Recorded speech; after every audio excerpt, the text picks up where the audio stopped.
Good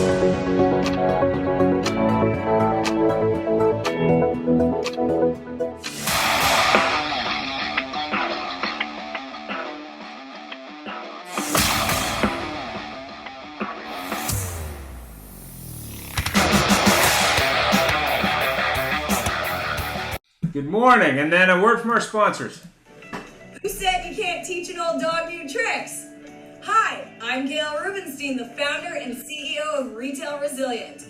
We teach car dealers all over the country how to sell more cars and make more money using social media platforms. Like I said, who says you can't teach an old dog new tricks? Check us out at retailresilient.com or send us a message in the chat bar on the Auto Hub Show. This is Barry Jordan from whitegloveperformancegroup.com. I'd like to take a few moments of your time to share how we can make you more profitable. Dealerships all over North America are using our cloud-based power dialing platform, Touchpoint, to manage their outbound sales-generating phone calls. With Touchpoint, your agents can make up to 50 calls an hour. Leave a voicemail, send an email with a link to a video or to your website, all with a click of the mouse. We specialize in empowering your teams to make the calls that make the sales. How can Touchpoint help you increase profit? Check us out, whitegloveperformancegroup.com. Hi everyone, I'm John Latka from Automotive Business Solutions, where we help dealerships build more productive and proactive by appointment sales cultures through our Performance Management Partnership Program. So, if you want to increase your sales volume by 2 to 3 sales per month per salesperson, call our toll-free number, 877-708-8484 for a free consultation. Thanks very much. And then a couple books. So, The Arrival of the Electric Car by Chris Johnson, Insane Mode by Hamish McKenzie, and Car Wars, The Rise and Fall and the Resurgence of the Electric Car. Go ahead with the disclaimer, Jeff. Hello, everybody. Thanks for joining us. And today it's a very special Auto Hub show, and we'll get into that in a moment. But as we begin our little disclaimer, which basically says the views and opinions expressed here are those of our guest speakers and guests and do not necessarily reflect the official policy or position of the Auto Hub show, Ian Nethercutt or Jeff Polo. And later today, when later on in a moment, when one of our guests talks about the European view of EVs, maybe those people that watch us that believe in 7-liter V8 engines won't get mad at us. So the EV Battle Show is the show for today. Really talking about the difference between EVs and the different companies, but more importantly, the battle for dominance in the market as we see a lot of different new entries. I know that there's been a couple, Rivian and Lucid. Jeff's got some personal stories there I'm sure we can share. And Lucid was going to be on the show, but they are busy launching their retail locations right now, so maybe on the next round. So go ahead, Jeff.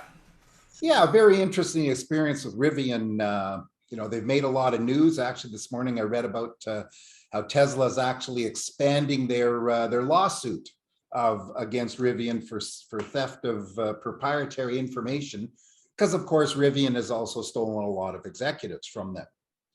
But for myself, Rivian has a tech center here in Vancouver, and they chose to open it up in a former car dealership in sort of a touristy area or a very popular area in which I don't live far from.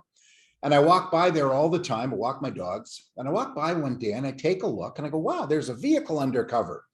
So of course I took a picture and posted it. And, it was obviously an R1T, their truck. And then a couple of days later, I go by and I see the door, there's the door's open and the truck's partially uncovered. So one thing I shared was they have a whiteboard just in front of the truck. And the whiteboard says, make sure you plug the car in. Don't leave the frunk open. Of course, the frunk is the front trunk. And some other little things. It's almost like a classroom or sales training or whatever.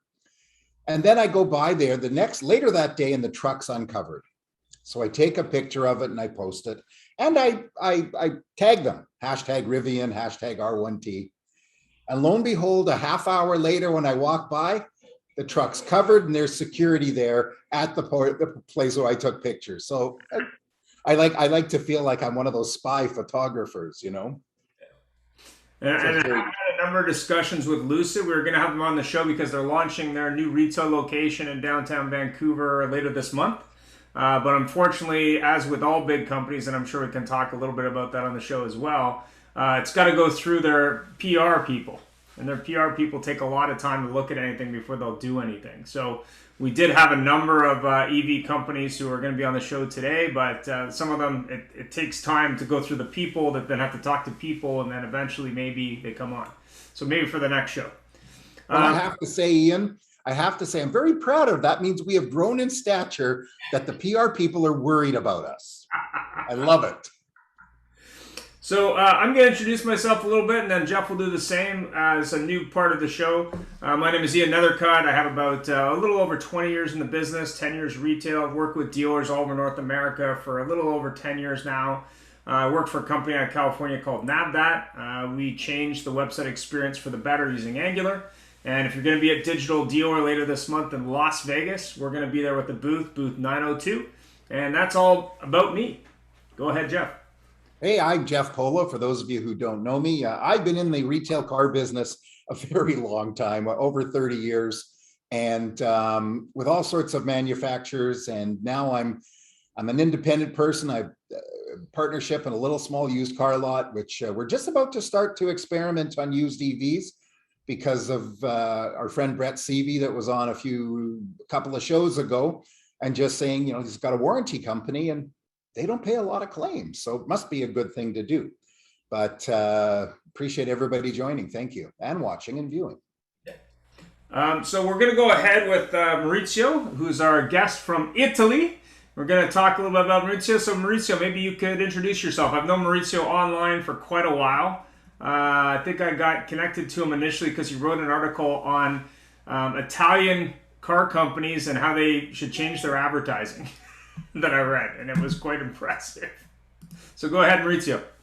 Yeah, I'm Maurizio. I'm from Italy. I work all over in Europe with all the car makers. I have been a dealer for many years, General Motors, and I sold my dealerships, and now I'm a freelance consultant, but mainly I work for car makers. And I'm based in Venice. So it's very strange because I speak about cars and I live in a town with no cars, with no vehicles. But in any case, there are a lot of pollution. So when are they going to come up with the electric motor? I'm going to call them buses, but the big boats that move everybody around like a bus, when are they going electric? Vaporetto, they are called the Vaporetto. And yeah, they are making experiments because, you know, in the politic head, they think that the public transports, city transports are ideal for the EV vehicles. And so buses and also small boats or the Vaporetto in Venice, because the Vaporetto is like a bus in the cities. Well, we actually had a gentleman lined up for a guest who's the CEO of a company called Imperium Motors Canada, and that's a Chinese electric vehicle manufacturer, and they actually have buses in the States right now that are electrified, and they're going to hit it pretty strong.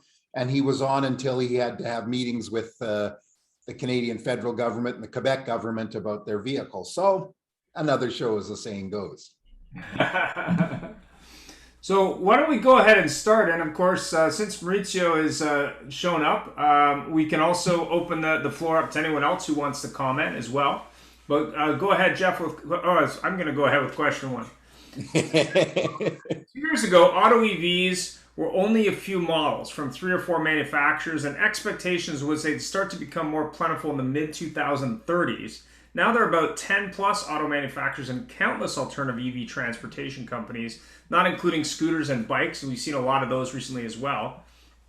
What caused the rapid acceleration, do you feel, in the EV market, Maurizio? What do you think? I think that the public opinion has a big responsibility on this. And also remember that here in Europe, we are in election times. A few days ago, in Germany, they have the main elections, and the Green Party was very strong. They were, it's supposed that they can win the election. And so all the messages of the car makers and the politics are aimed on sustainability, eco-sustainability, eco-mobility, and so I think that the public opinion had a big responsibility on this race toward the electrification. But this is my opinion, not all the information has been delivered, because, you know, here in Europe, we have the electricity with which we element our cars, made with carbon or made with atomic, and from where comes the batteries, and a lot of questions needed to have answers. And you say 10 companies building cars. Yes, it's true. You can imagine that in China, there are more than 1,000, and the government is closing at least 90% of these companies, because to produce an internal combustion engine is very expensive, and you need to study, to make a test. To develop an electric engine is very easy. It's quite the same engine as a washing machine. I'm really exaggerating, but the components and the technology are completely different in the engine. Then in the car, it's a completely different problem. So this is the reason why a lot of companies grow up. This is my opinion. Yeah, I mean, I think it's interesting, and I don't know if you've seen the show on the History Channel, but there's a show on the history of automotive, and they talk about the early days of cars around the turn of the last century, I guess 1900, 1880s, those kind of things. And they were talking about all the car companies that got into the market and then what was left. And I think that's sort of the same as what we're seeing now, but it's kind of interesting because we have new entrants from China and elsewhere, you know, from Sweden and other countries, and Canada even. But, you know, we also have the established car companies that are pivoting. And we were actually talking this morning about Chrysler Corporation, or Stellantis, because they've recently said that they're now going to do plug-in hybrids, but they've yet have not committed to an electric vehicle of any scale. And they're probably one of the last holdouts. So I think it's really interesting that you have, you know, the Chinese coming at it hard with a lot of different companies. You have new companies, whether it be Rivian or Lucid or Tesla or whoever. You have small companies like Electromechanica and Unity that you know are doing small versions. But you also have the big automakers, ironically, Volkswagen, who got a lot of negative press over diesel, is now moving towards electric in a big way. But you also have Ford and others. So it's kind of interesting to see all that perfect storm come together. But go ahead, Jeff. Well, you know, it's very interesting too that you know, we're talking about all these EVs and all these brands, and in North America, EVs are almost a bit of a status symbol. I mean, certainly Tesla is a status symbol to almost everybody who buys one, and even the green people with the Volkswagen, with the Golf electric or the Leaf, it's a little bit of a status thing. But Maurizio, I guess in Europe, it's almost, well, it's a political thing now, isn't it? No, in the case of Tesla, it's not a political issue because, you know, a few days ago, Tesla announced that it delivers a record-breaking also in the second quarter. So this is a great reality, great reality. I have some question regarding this 100 of new small companies. And if you enter in the website of these companies, the first thing that you see is not the new cars or the plans, is we are searching for investors. And so this is put in my mind some questions, okay? And regarding the big car makers, as Ian was speaking about, yes, they announced after the announcement of the ban of the internal combustion engine from the European community or from the United States, immediately they started to announce Jaguar Land Rover, Volvo, Volkswagen, oh, we will stop with the production of these cars within 2025. 2025 is within 4 years, is tomorrow. And my big question is, do you think they will abandon the market of Africa, Asia, India, Korea, Japan, and South America? They will abandon all these markets producing only electric vehicles? I don't think so. I'm not sure. I'm not sure. And this is the reason why I think this is a political issue, and maybe some announcements are made to grab attention of the public opinion. This is my opinion. Yeah, I mean, back when I sold cars, and that wasn't that long ago, and I sold probably more hybrid cars than most in my market, it was 5 to 10%. Now, we may see in the short term that 20% number, mostly in the high end based on the price of vehicles, at least in North America. But the question becomes, can we get to that 100% number? And to your point, Maurizio, in what markets outside of first world nations, there's probably not a lot of people who can afford a $100,000 electric vehicle. I mean, I think that the biggest challenge, and I've been talking about this since the beginning of this, I've been studying Tesla for years, is making that car affordable. I mean, if that car is a similar price point to a Toyota Corolla or whatever the car in your market is, I think it makes sense. But at 2 or 3 times the price, even with a government incentive, I don't see electric cars really becoming a mass market thing unless really customers have no choice. And then the question becomes, what happens with all those legacy cars that we were talking about a little bit before the show today that people already own? Like, what are you doing with those things? So go ahead, Jeff. Yes, I actually I agree with you, Maurizio. It's in Africa, first of all, electricity is not something that's readily available in 80% of the continent, and gasoline is easily transferred. And in the middle of the Kalahari Desert, middle of the Kalahari Desert, the chances of having your Tesla working or your electric Land Rover is pretty slim. And one of the problems that I think, first of all, I agree with you, and I think in the developed world, I think electric cars will take over within 15 years. However, when you get to the underdeveloped part of the world, that's going to be an issue. And unfortunately, places like China, which is going heavily electric, but still 80-90% of that country has an issue. They're the big polluters, and when you get the small polluters like Canada and that sort of stuff, all the green initiatives in the world, how are they going to get them into electric cars? Yeah, and also it's about infrastructure. I mean, it was interesting, the video we played this morning, because we're talking about infrastructure, but when you look around, and I know there's been some discussion with fast charging, even some of the gas stations here are starting to experiment with having their petrol station, and then they got charging as well, because they're trying to figure out what that model is going to look like. But what do you do when you have more cars than chargers? And I think this is going to be an interesting thing, especially for big urban environments.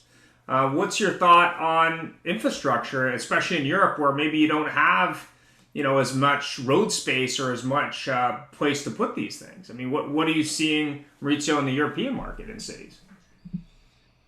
In the European market, at the moment, a few days ago, there were the IAA, the biggest event in Europe dedicated to the mobility. Mm-hmm. Once it was the biggest event in Europe dedicated to cars. But from the moment, this is not politically correct, they changed the name and they changed the paradigm from cars to mobility. And in these days, all the journalists going to the IAA in Germany, they made a lot of intervention and articles explaining, as your guest at the beginning, how long it takes to go from Spain to Germany, how long it takes to go from southern Italy to Germany, how many recharging, and so on. And so the problem is, in this moment, we don't have an infrastructure, a sufficient infrastructure to recharge even the small number of electric cars that we have, because in Europe, you read everywhere in the last month, super record. We grow 300%. We grow in Italy 1,000%. Yes, but you can imagine that in Italy, the market share of the electric vehicle is 3%, and in Europe is 7%. So I think that the infrastructure will play a big issue on the electrification of the cars, because at the moment you cannot find, except for Tesla, the recharging station on the highway. So if you go in a highway, you have to go out of the highway, recharge your car, and return in the highway. It's not so comfortable. But in any case, I'm sure I use electric cars. I love electric cars, but I don't use an electric car if I need to travel from Venice to Naples. I take a normal car, a diesel engine. And I take my electric car when I have to go in Milan, in Rome, and go inside the town, because, you know, this is the perfect usage for an electric car from my point of view. And so the problem of the infrastructure is a big problem. But we have also another question, that is, you believe that electric vehicles will be the only way? Because in Europe, we are trying also the compressed natural gas. And we have also a lot of recharging stations of hydrogen. You know that we have Hyundai and Toyota, and also an Italian company selling a car with hydrogen alimentation. And so I don't think that the electrification will be the only way. Maybe it will be a problem of cost, and also a problem of politics, because you can imagine that in Europe we depend from Putin for our heater. The gas that we consume in our houses for heat the house and for cook our pasta come from Russia. You can imagine that in the last 10 days, this gas had an explosion of price of 40%. Wow. Wow. And the electricity will grow in the same price. 40% is supposed that in Italy we will have the electricity more expensive. 40% is a nightmare. Is a nightmare not only for our houses, but especially for our cars.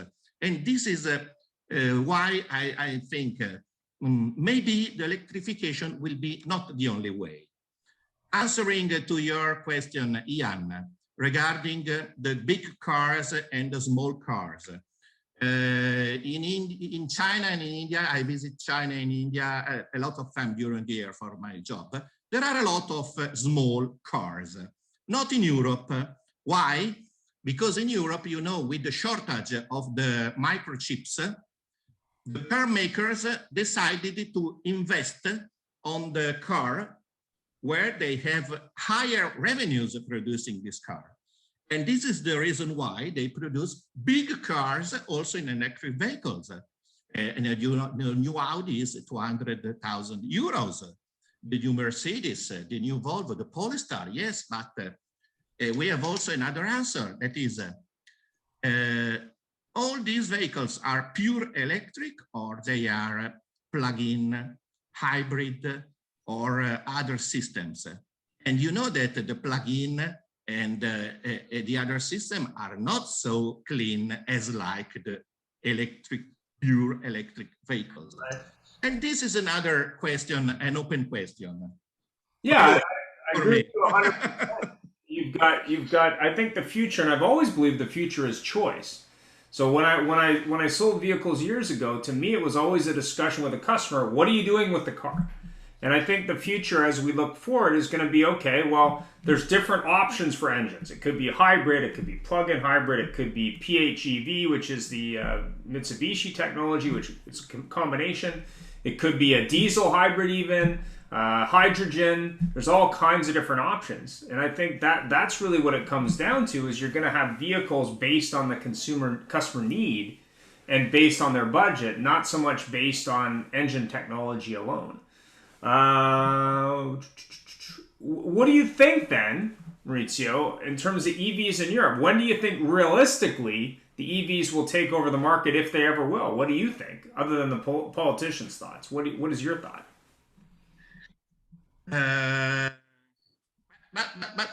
Just a question, Ian. This is a trap. I'm the only one to answer to all questions. And you know, I work in the automotive. Maybe could be dangerous for me. Answer to all your best educated guess. We're not betting. We're not betting on it. What do you realistically think? Do you think that 10% number is realistic over the next 10 years? No, I don't know. It depends from, believe me, hundreds of open questions. Which kinds of batteries? The lithium batteries or the new one? Right. Which car maker will survive? We even don't know that. It depends on a lot of things. With what these cars, these vehicles will be alimented, with which kind of electricity. And I think that 10% in local basis could be a good number, because you can imagine in Norway, they have 49 point something % of market share for the electric vehicles. But as I told you, in Europe, we are less than 7%. Maybe in a couple of years, 10% could be joined. But you put in the same basket all the eco-compatible cars. So BEV, PHEV, plug-in, hybrid, blah, blah, blah, blah, blah, blah. In the world basis, I don't think that the 10% will be a number easily, they can reach easily with this number. Right. But the question is, you know, because it's become so political, everything we hear is the manufacturers, or the major ones, plan to stop production of internal combustion engines by 2030. Do you think that, hey, first of all, do you think that they're even going to achieve that? Because we all know that everything always gets delayed. You know, Rivian was supposed to be out a year ago, and the Cybertruck from Tesla was supposed to be on the road 2 years ago. The Roadster 4 years ago. So do you think they're going to meet that thing? And what happens when they do? Because again, in the developed world, politically, it's such a hotbed, because all these people, even the president of the United States, says, we're going to do this. And of course, our guy in Canada, well, he just says whatever happens while he's surfing on a national holiday for something else. But he just echoes whatever they're saying in the States. Yeah, well, the earpiece, he just echoes what the guy tells him in his ear to say. But if they stop doing this, if they achieve this, what's going to happen because of the attrition of vehicles? I answered you a couple of minutes ago. I don't believe that they will abandon all the market in the world where the electrification is non-present. And maybe this is an answer, but you told that this car was supposed to be on the market 2 years ago. That truck was supposed to be on the market 10 years ago. And we are speaking about suppositions. And even I like very much the Rivian vehicles, but and I saw the video of the plant. It's fantastic. It's really a fantastic plant in Norman, but it's supposed they will produce a vehicle, and it's supposed they can sell this vehicle in a few months if the laws, the certification, the standards of the United States will be joined. Okay, this is a supposition, and I cannot understand. I think also to the you know, in the last days, Foxconn purchased finally Lordstown. Okay, it's many persons can breathe now because otherwise they will lose their job. But it's supposed that the Endurance will be produced next year. And it's supposed that the new SUV will be produced in the 2023 with the Fisker joint venture. Magna. And this is the reason why when you enter in the website, not all in all the website, but in many websites of these companies, the first thing that you find is we are looking for investors. And one of the questions you told me, I prepared, you make a comparison between Rimac and Porsche. This is for answer to your question. Rimac and Porsche. Rimac is a very small company in Croatia. Their revenues are $20 million. $20 million. Porsche is one of the biggest producer of car in the world, and their revenues last year was $30 billion. Okay? With which money Rimac can invest in new products? Yeah. I don't understand.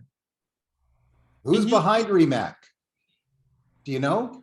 Yeah. It's close to Italy. It's 100 kilometers from Italy, Croatia. And Rimac is very famous in this region. But my question is, with a turnover of $20 million, and they have to build the plant, they have to project the cars, where they go? Yeah. It's supposed that, I don't know, I cannot answer to this question. I agree 100%. I mean, when you look at these companies, so we talk about Tesla versus Lucid, BMW versus Mercedes, Unity versus Electromechanica, Rimac versus Porsche, the new Lightning from Ford versus Rivian, for example, Hummer versus the Cybertruck. When you look at all these different comparisons, and I think they're all great questions, you got to look at it and say, okay, A, who has the ability to produce vehicles at scale? And Unity is interesting, as is Electromechanica, because both of them have outsourced production because they figured out that, you know, producing their own car is difficult if they don't know how to do it. And that's also true with another company locally called Damon Electric Motorcycles. The companies that are good at it already not only are funded, they actually know how to build vehicles at scale. But also when you look at Tesla as an example, and Tesla, as we know, has had some challenges with production for years. You know, can a company that doesn't have the capital Tesla had and is entering a market with a lot of big players, Porsche being one, Volkswagen being another, Ford being another one, can they compete? But more importantly, and this I think has come true with Tesla in a lot of ways, what's the build quality like? I mean, when you look at Tesla back, call it 5 years ago, there were a lot of complaints from people who spent a luxury car price but weren't getting the build quality that they were expecting. And I think that's what really changed when Porsche entered the market with the Taycan. Is people said, hey, you know, here's a company that already has one of the highest build qualities in the world, knows cars, and is getting into the electric car game. But more importantly, what really got interesting was they are now outselling their 911 model with an electric car. So I guess the big question for me when I look at these different companies is what happens when Volkswagen as a big company, Porsche being a division of it, gets into this at scale and Toyota and others join the fray? What happens? So that, I guess that's the big question I would have for, you know, Maurizio or Jeff or anyone on the call. What do you think? Who do you think is going to be left in terms of the standalone companies? I mean, what's your thought? 5 years ago, Tesla was a reality. It was a reality 10 years ago. I remember that the Roadster was launched in more than 15 years ago. Yeah. And they started with their business model, no dealers, only online, a great product with no technical problems. This is also a big issue. And so Tesla is a great reality. And you make a comparison with Lucid. I don't know, but I can imagine that Lucid at the moment, they are trying to copy the distribution system of Tesla. They announced that they will not have dealers, for example. Okay, I don't know in the States in which way you can do that, because I know that the NADA is very, very aggressive with its politics. But the only comparison between Tesla and Lucid at the moment is that. And a comparison within Lightning and Rivian. It's difficult to speak about Rivian, but I can say that Lightning, they make an experimentation and they have a business case with 10 vans, electrified vans in New York for DHL. And now maybe they will have 80 or 90. So this is an experimentation. This is a business case. And from Rivian, I don't see any kind of a business case at the moment, not tomorrow, but at the moment, I don't see a big business case, except they are ready to sell their vehicle in all the states following the case certification of the American government. Okay. Okay. No. And then well, a big deal, Mauricio, with Rivian, of course, is they're going public any day now, and they're estimating that their market value will be $80 billion US. And with that kind of capital, and of course the high-profile backers, you know, I see them coming on strong. But again, they're a high-end product. That they starting at $100,000 US. That's They have a super plant in Norma. Really, a super plant is impressive. Yeah. It's impressive, but it's not enough to have a plant. You have also to start the production and to convince the customer to purchase your vehicle. And I don't know if the future is with dealers or with no dealers. I'm not interested in that. I think that with the digitalization, the dealer will slow down in numbers. But if you have to launch a new product, maybe you need also a distribution chain at the beginning. Maybe, I don't know, because the distributors are on the territory, are on the ground, are all over. There are customers also in the small cities. You know that this battle is very interesting, but a lot of unsolved questions.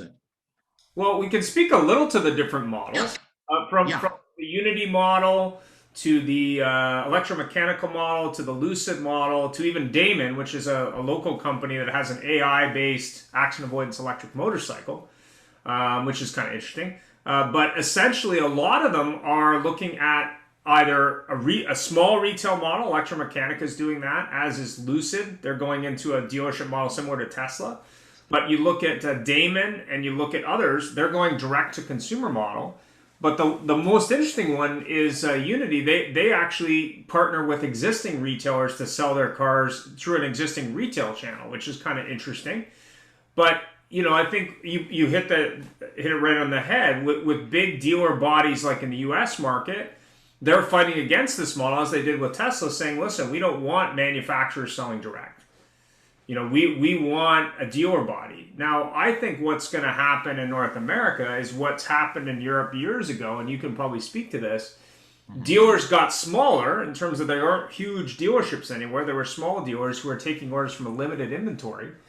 And this is happening right now with the chip shortage, where people are basically having to order cars much similar to the Tesla model or the other models, where it's like, listen, I don't have any, but you can order one.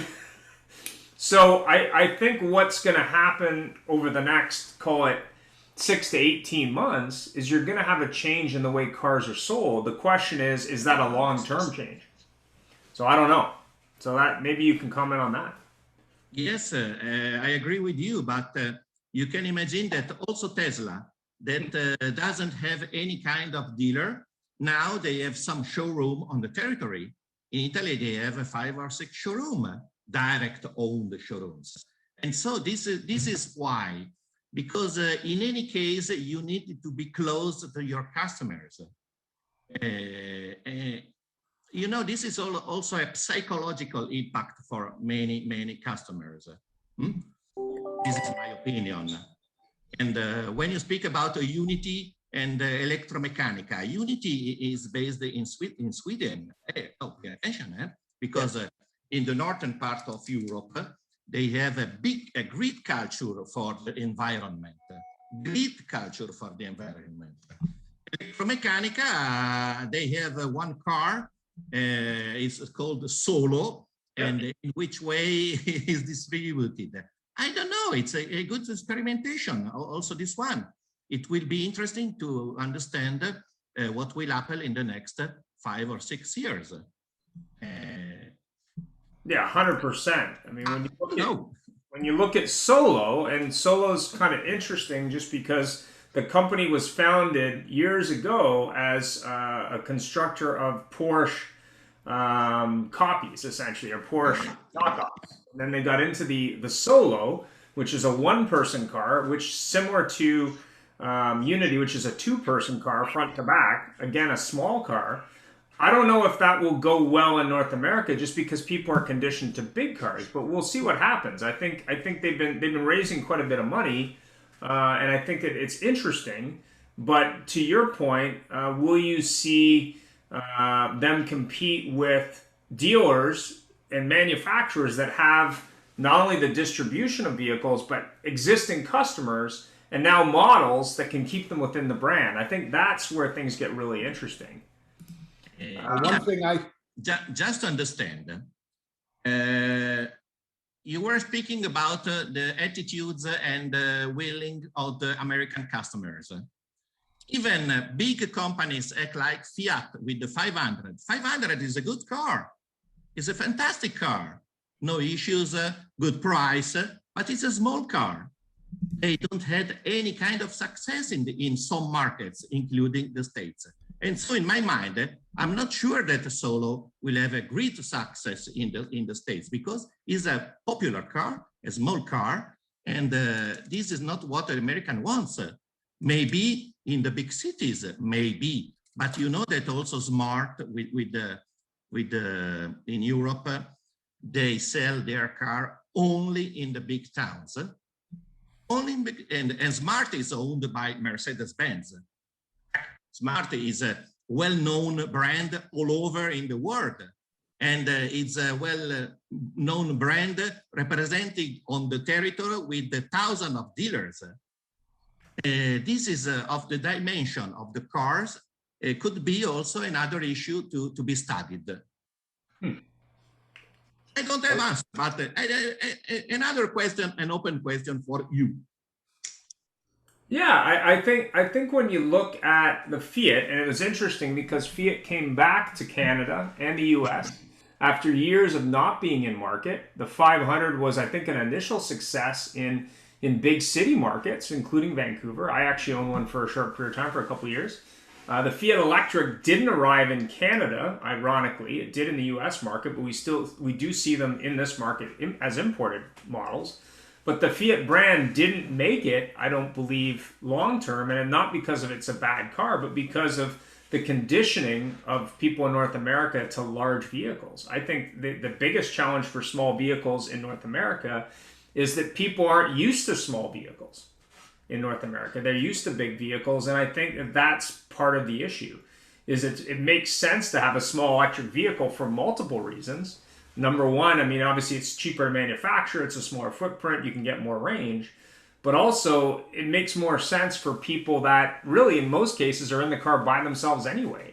But conditioning that person to not having that additional room, I think, is going to be a big challenge in North America, and clearly that's the biggest challenge facing cars like the Solo is, do I want to be in a car that basically makes a smart car look big?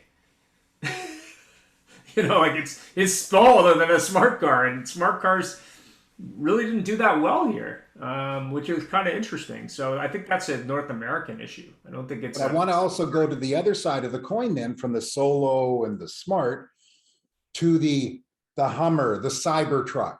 Yeah. And the fact that they're going to these bigger vehicles, and actually my opinion, look, is everybody thinks, oh, they're electrical, they're a great thing to have, they're going to be economical. Well, the fact is you've got the Cybertruck probably weighs in at about 7,500 pounds.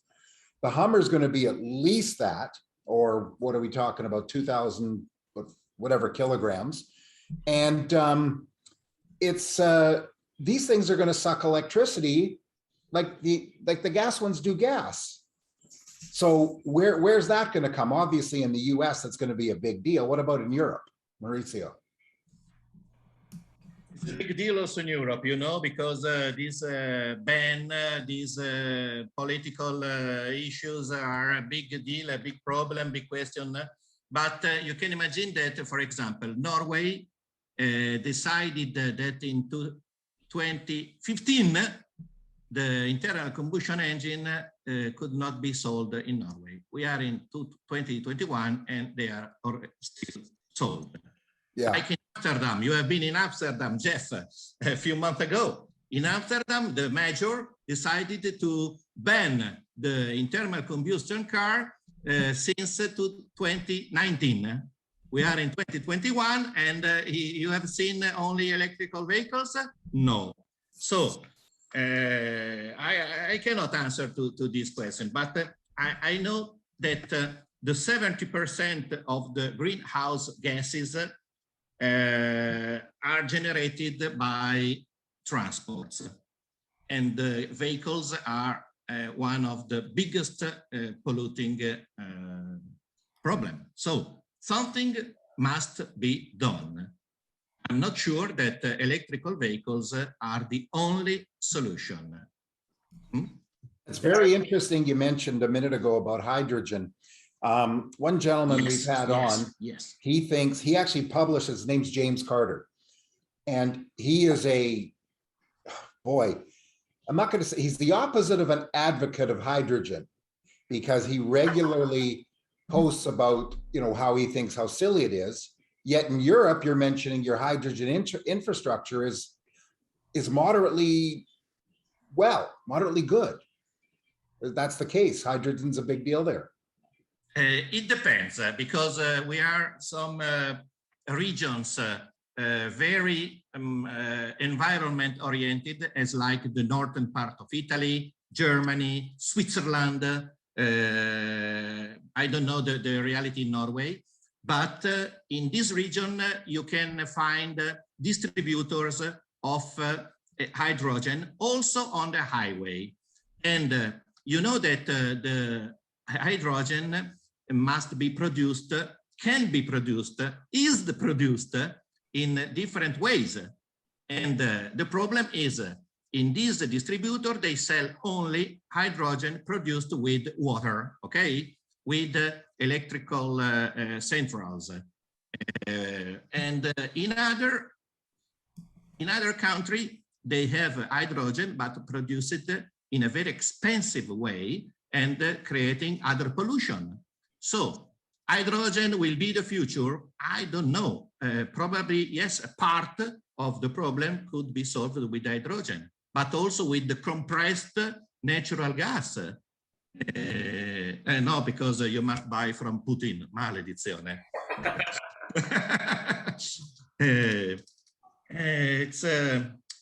It's believe me, it's a big issue, and this is not a problem that we can speak in half an hour, 1 hour, 2 hours. Believe me, we are speaking about the future, and the future also of the sector where I work and I live, the automotive, because a big impact will hit the automotive. I don't believe that the electric vehicle will replace 100% the internal combustion engine, because you perfectly know that some diesel engines are really low polluting, no polluting, low polluting. And you know that also the electrical vehicles, they produce PM 2.5 and PM 10 because of the brakes, because of the tires. Consumption is completely different from the normal cars. And so this needs a big in deep analysis. And in this moment, we are conditioned from the public opinion and from the politics. This is my point of view. Plus, when you look at countries like China, for example, when I was in China in 2019, you're still consuming a massive amount of coal. So even if you replace all the vehicles on the road with electric, which could happen, it's possible, you still have a massive amount of coal consumption, which produces a massive amount of pollution. So yeah, you wouldn't have the negative of I guess fumes from cars, but you would probably have to produce more electricity from coal to meet the demand. So it's a question of, you know, what's the best solution? And it may be solar power in parts of the world, but obviously not in countries like Norway and other places where you just don't have the sun.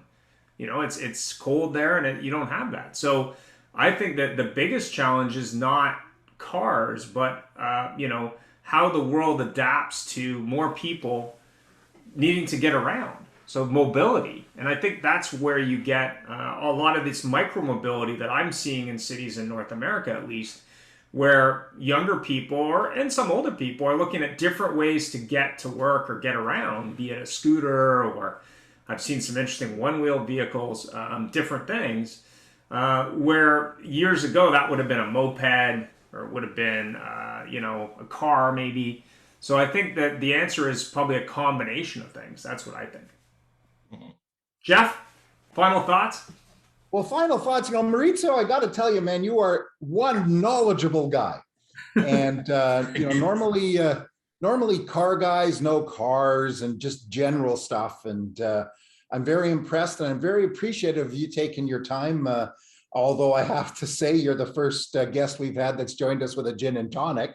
And it's, you're right. This conversation is going to go on for a long time. And, you know, we know Europe has a higher percentage of older vehicles on the road than Canada or the US. So I think Canada and the US have a better opportunity to turn over their products because we live in a little bit more of a disposable culture. But in Europe, I can see what a challenge that's going to be. And your comment about hydrogen is very interesting because here we think hydrogen's a dead thing. Toyota's pushing it and Hyundai is pushing it. And yet Vancouver, which is a city of nearly 3 million people, has 3 hydrogen stations. And this is a very green city. And Toyota just recently. We're also Ballard Power. Ballard Power started here. So hydrogen. Ballard Power started here, the fuel cell company. But Toyota went to the point that they actually had to subsidize the sale of the Mirai to Uber drivers just to get them off the dealers' lots. It's just no interest. And I think that the reason is A, infrastructure, because there's very little of it. B, people's unfamiliarity with hydrogen. They kind of see it, but they don't really get it. And I think also the fact that just there's been such a push towards electric that it's kind of left hydrogen in the background. I still think hydrogen's a great option. Nobody knows what the value of these vehicles is going to be later. No one knows what the infrastructure is going to be. I mean, how do you drive it around? Nobody knows. So there's a lot of, I guess, a lack of information with hydrogen, which is why. Maurizio, parting comments? A distributor of hydrogen, to build a distributor of hydrogen cost 1 million. So this is another problem, a big problem. Not only in which way you can have the hydrogen, but if the distribution chain and the infrastructure are very expensive like this, this could be another problem. Okay. Thank you all. Maurizio, parting comment as we end our show. Thank you for the invitation. It's very interesting to speak with you and your guests. And believe me, this is a very, very, very important discussion because it cannot be resolved in just in one talk with you. We are thinking about big, big, big problems. Maybe we'll do a European EV show. Yeah. Thanks very much. Have a great week or night. And, ciao, and Ian. also, Ciao, Jeff. Maurizio, Ian will send you a recording of the show. And also, if you could share that with your connections, that would be greatly appreciated. Okay. Thank you. Take care. Bye-bye. Okay. Ciao. Ciao bello. Ciao bello.